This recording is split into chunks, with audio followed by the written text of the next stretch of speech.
আজ একটা প্রশ্ন করি,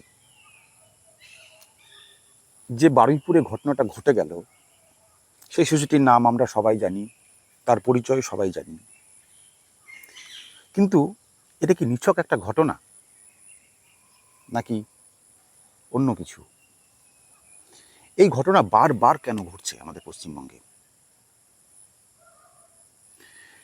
যে মেয়েটা আর বাবার কাছে ফিরল না, তার মায়ের কাছে ফিরল না, এটা নিয়ে social media, print media, electronic media তারা প্রচুর কথা বলছে। কিন্তু শুধু কি কথা বলেই আমাদের এই দায়িত্ব শেষ? আমরা কি শুধুমাত্র সোশ্যাল মিডিয়াতে এর প্রতিবাদ করেই আটকে যাব?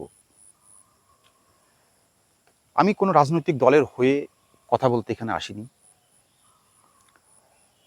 আমি এসেছি একজন বাবা মা তার সন্তানের উপরে ঘটে যাওয়া যে বীভৎস ঘটনা, নারকীয়,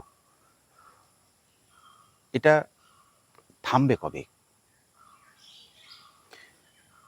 কোনো অপরাধী একটা অপরাধ করার পরে যখন সমাজ সেটাকে নিয়ে চুপ থাকে বা ভুলে যায় সময়ের সাথে,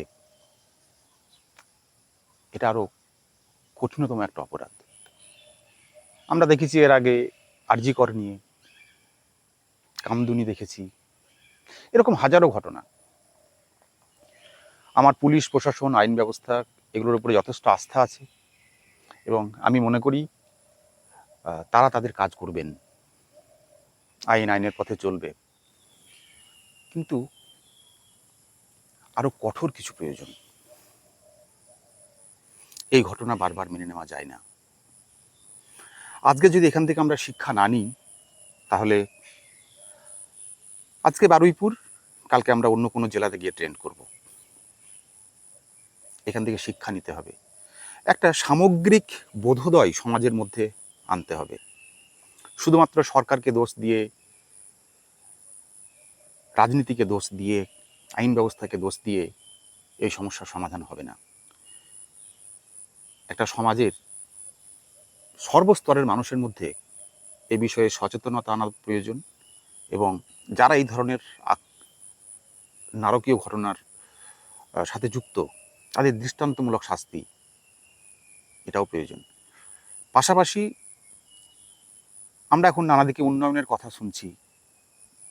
বিশ্বাস করুন, যেখানে একটা বাবার বা একটা মায়ের ছোট্ট একটা বাচ্চা নিরাপদে ঘরে আসতে পারে না, সেখানে উন্নয়নের কথা শুনতে ভালো লাগে না।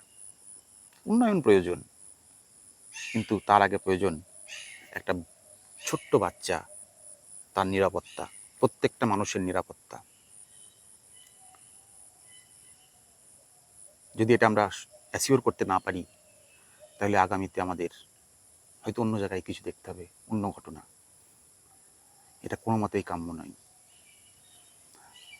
আমাদের এখান থেকে শিক্ষা নেওয়া উচিত এবং আগামীতে যেন পশ্চিমবঙ্গে এই ধরনের ঘটনা না ঘটে, তথা সমগ্র ভারতবর্ষে এই ঘটনা না ঘটে, সে বিষয়ে দ্রুত তার সঙ্গে পদক্ষেপ গ্রহণ করতে হবে। নাহলে এই অপরাধের বীজ আবার অন্য জায়গায় অঙ্কুরিত হবে।